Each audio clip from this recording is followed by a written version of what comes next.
नमस्कार, मैं अशोक कुमार पांडे और स्वागत है आपका टीसीएच पर। स्क्रीन पर आपको दो तस्वीरें दिखा रहा हूं। इनमें से एक तस्वीर को तो आप बहुत अच्छी तरह से पहचानते हैं। ये रिया अहीर की तस्वीर है। रिया ने एक बस को रोक दिया था मुंबई में। आइकॉनिक तस्वीर बन गई थी। जिस बस में छात्र और युवाओं को गिरफ्तार करके मुंबई पुलिस ले जा रही थी, इस बच्ची ने अकेले रोक दिया था। और उसके बाद उसका कहना है कि उसको लगातार धमकियां मिल रही हैं, रेप थ्रेट मिल रहे हैं, उसको जान से मारने की धमकियां मिल रही हैं, ट्रोलिंग की जा रही है और एक यूट्यूबर ने उनके बारे में गंदे गंदे वीडियोस बनाए। अब आप दूसरी तस्वीर की तरफ चलिए, जिसको आप पहचानते नहीं होंगे। ये जिनको आप देख रहे हैं, ये हैं टीजी मोहनदास। ये आरएसएस के हैं, केरला के आरएसएस के हैं। उस केरला के जहां भारतीय जनता पार्टी आज तक जीत नहीं पाई, उसी केरला के जिसको माना जाता है कि वहां पढ़े लिखे लोग रहते हैं। लेकिन आरएसएस के अंदर पढ़े लिखे लोग भी कितने गंदे मानसिकता के होते हैं, वो आप टीजी मोहनदास से समझ सकते हैं। और आरएसएस के कोई छोटे मोटे कार्यकर्ता नहीं है।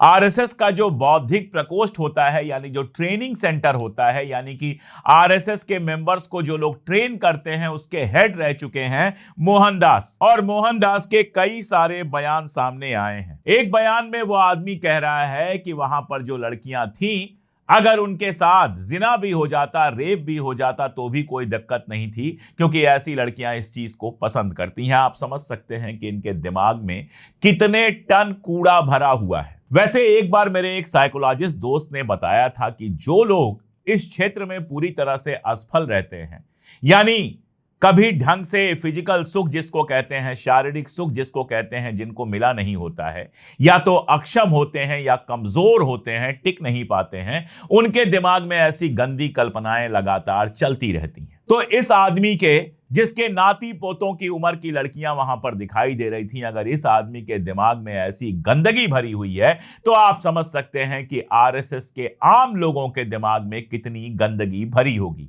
ये ऐसे लोग हैं जिनको जेल में नहीं डालना चाहिए। इनको बाकायदा मानसिक चिकित्सालय में डालकर किसी अच्छे साइकेट्रिस्ट से इनका इलाज करवाना चाहिए। अगर जरूरत पड़े तो इनके पिछवाड़े में बहुत कायदे से इलेक्ट्रिक करंट देना चाहिए, ताकि इनका दिमाग जो सेंटर से घूम गया है वो लौट के सेंटर में आए। और भी बातें कही हैं इस गलीज आदमी ने। इस आदमी ने कहा है कि अगर मैं होता वहां पर, तो मैं प्रदर्शनकारियों पर गोली चलवा देता, कर्फ्यू लगवा देता, 3 बार भीड़ को हटने की चेतावनी देता और उसके बाद गोली चलवाता। लोग भाग जाते, कुछ मर जाते और कुछ घायल हो जाते। 4 घंटे के भीतर हालत सामान्य हो जाते और उसके बाद लाशों को हॉस्पिटल भेज दिया जाता। मैं चाहता हूं कि आरएसएस अगली बार जब कोई आंदोलन करे तो यही वाला तरीका अपनाया जाना चाहिए। हिटलर का तरीका है ये।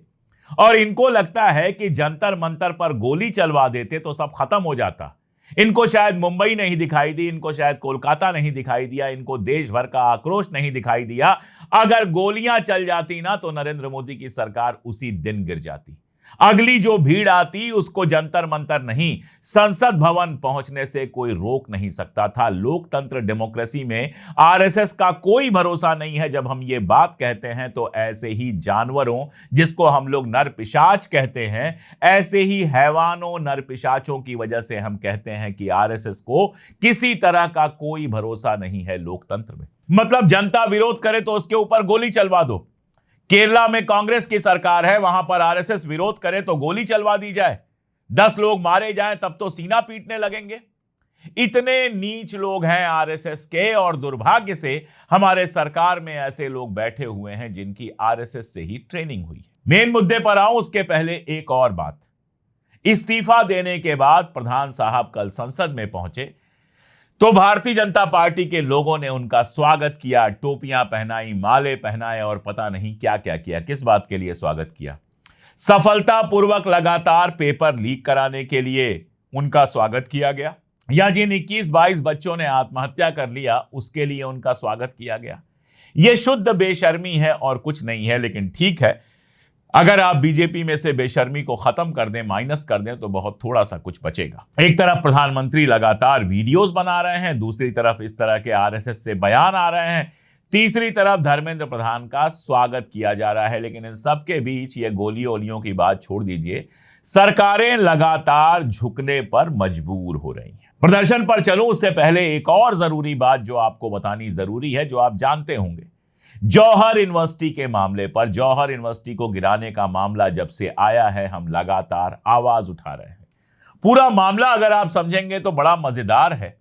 जिस मास्टर प्लान की पहुंच वहां तक थी ही नहीं, मास्टर प्लान को बाद में बढ़ाकर यूनिवर्सिटी में उसमें शामिल करा दिया गया और कहा गया कि यह अवैध है, और उसके बाद उसको तोड़ने की बात हुई। जो सरकार एक यूनिवर्सिटी बना नहीं सकती है, वो जौहर यूनिवर्सिटी को तोड़ना चाहती थी, जहां हजारों स्टूडेंट्स पढ़ते हैं सिर्फ इसलिए क्योंकि उसको आजम खान साहब ने बनवाया था। उनकी जिंदगी के ख्वाब जैसा था, अपनी जिंदगी की सारी मेहनत लगवाकर उन्होंने जौहर यूनिवर्सिटी को बनवाया था, इसलिए उसको तोड़ा जाना था और उसको लेकर भी शोर शुरू हो गया था।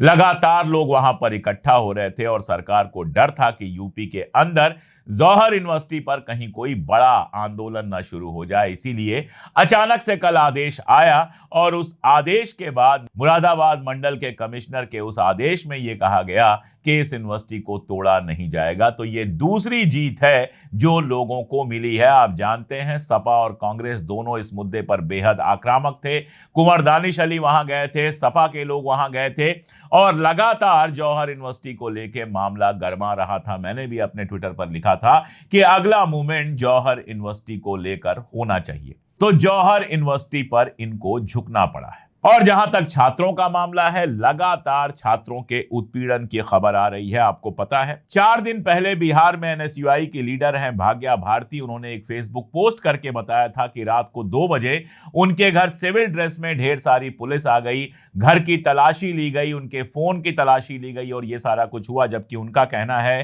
कि 1 हफ्ते से वो वर्धा के सेवाग्राम में कांग्रेस के एक प्रोग्राम में शामिल थी और उनका इस आंदोलन से फिलहाल कोई लेना देना नहीं था, फिर भी उनको परेशान किया गया।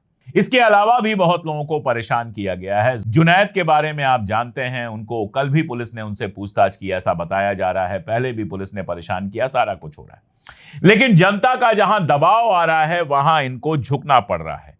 बिहार में मैंने आपको कल बताया था काफी सारे लोगों को गिरफ्तार किया गया था, केसेस दर्ज किए गए थे, सब कुछ हुआ था। तेजस्वी यादव फुल फॉर्म में आ गए थे। उन्होंने कहा था कि अगर ये मुकदमे वापस नहीं होते हैं तो बड़ा आंदोलन शुरू होगा।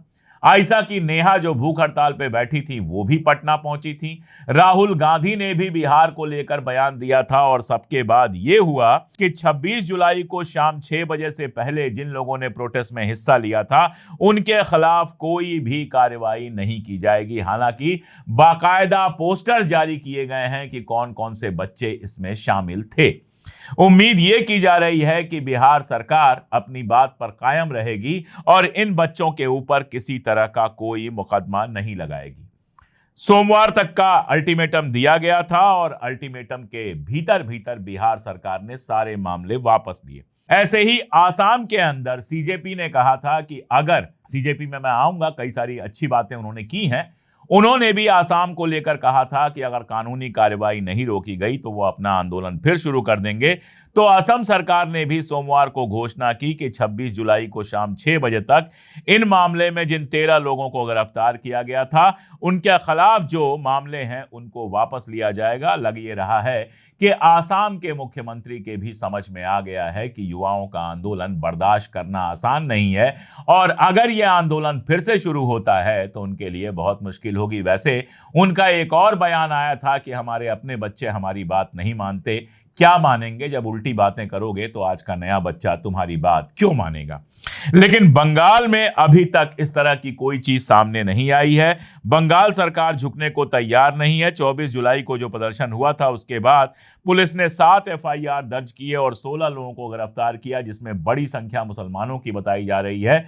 शुवेंदु अधिकारी जो हैं उन्होंने विधानसभा के अंदर यह कहा है कि हम राष्ट्र विरोधी तत्वों को बंगाल से बाहर निकाल देंगे। कहीं नहीं, आप खुद राष्ट्र विरोधी तत्व हैं, आप खुद राष्ट्र विरोधी तत्व हैं, आप खुद एक ऐसे संगठन के हिस्सा हैं जिसका जो पितृ संगठन कहा जाता है आरएसएस, उसके लोग ऐसी घटिया और गंदी बातें कर रहे हैं। आप सोचिएगा, यह आदमी जिसका मैंने नाम लिया था टीजी मोहनदास, इसने जो बातें की हैं जिसको दोहराने की मैं जरूरत नहीं समझता, ये गाली के ऊपर सवाल उठाएंगे। बच्चों ने गाली दी, इस पर सवाल उठाया जा रहा है और एक 60-70 साल का बुढ़ा कहता है कि मास रेप इनका हो जाता तो भी कोई दिक्कत नहीं थी। इतना नीच आदमी जिस संगठन में हो और अभी तक न मोहन भागवत ने, न आरएसएस के किसी बड़े आदमी ने इस आदमी की टिप्पणी के ऊपर कुछ कहा है। तो क्या माना जाए कि सब लोग इससे सहमत है? कम से कम मोहन भागवत सामने आके ये तो कहे कि इस आदमी ने जो कुछ कहा है वो घटिया है और आरएसएस का इससे कोई लेना देना नहीं है। लेकिन अभी तक कुछ नहीं कहा। इन सब के बीच राहुल गांधी कल इरफान से मिलने गए। इरफान को आप सब ने देखा होगा, झुग्गी झोपड़ी में स्लम में रहने वाला आदमी जो बर्फ बेचकर गुजारा करता है, पढ़ा लिखा बंदा। जिस तरह से संविधान की उद्देशिका को उसने पढ़ा है, आंखें भर गई हैं। वो वही पढ़ सकता है जिसके सीने में संविधान रहता हो। वो वही पढ़ सकता है जो अपने मुल्क से बेपनाह मोहब्बत करता हो। वायरल हो गया, तमाम सारे चैनलों पर गया। मेरा उसके साथ, मैं चाहता हूं कि मुलाकात हो तो एक लंबी बातचीत करूं उसके साथ, उसके भविष्य के बारे में भी सोचूं, देखूं क्या कर सकता हूं मैं, क्या मदद कर सकता हूं। वो बात की बात है, देखा जाएगा।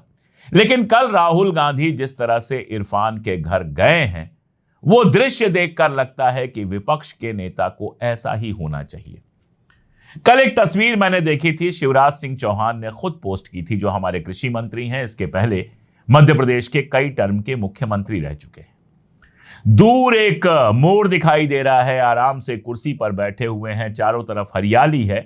और ऐसी तस्वीरों को देखकर लगता है कि दुनिया में कोई दुख है ही नहीं, भारत में कहीं गरीबी, कहीं परेशानी है ही नहीं। मैंने ट्विटर पर सवाल पूछा था कि एक तरफ एक औरत जिसके घर में राशन नहीं है, वो अपनी बहन के यहां राशन मांगने जाती है और इस बीच में उसके पति की भूख से मौत हो जाती है।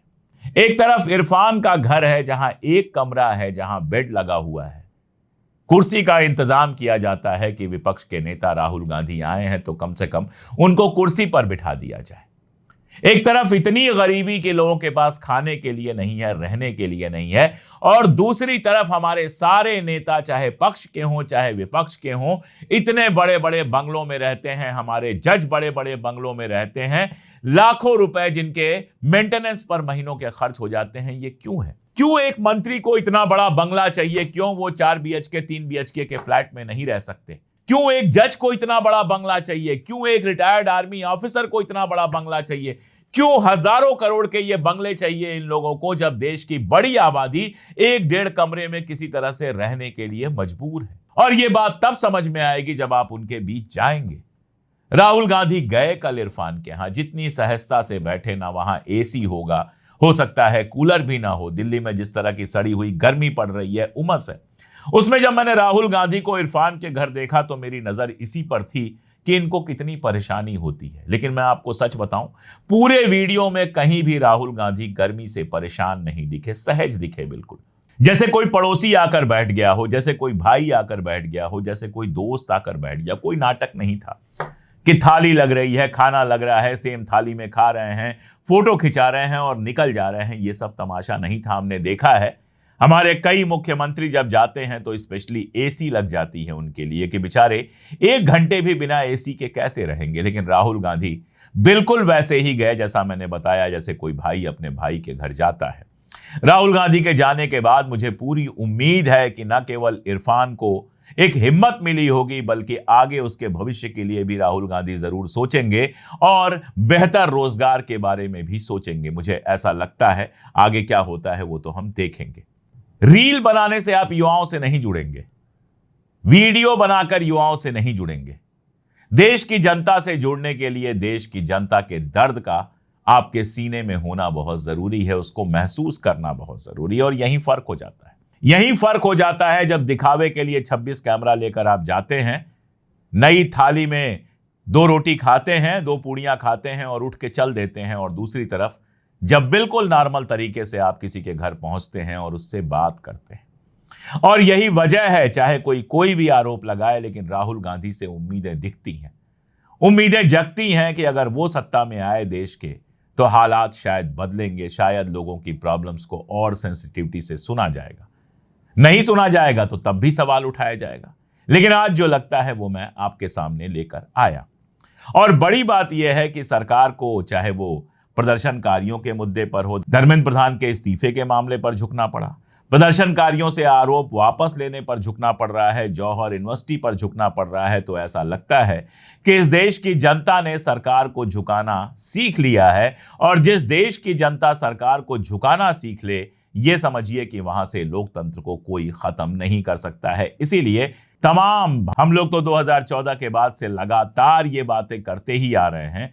थोड़ी हिम्मत मिलती है कि हमारी मेहनत जाया नहीं हुई। अभी भी इस देश की जनता को लोकतंत्र की फिक्र है, अभी भी इस देश की जनता को अपने अधिकारों के बारे में पता है, और इसीलिए लगता है कि इस देश में लोकतंत्र खत्म करना इतना आसान नहीं है। इसीलिए लगता है कि आरएसएस के ऐसे गलीज जो नेता हैं, जिनका मैं अब फिर से नाम नहीं लेना चाहता हूं, ऐसे लोगों की मंशा कभी सफल नहीं होगी। आपको क्या लगता है? कमेंट में जरूर बताइएगा। आज के लिए इतना ही, बहुत शुक्रिया।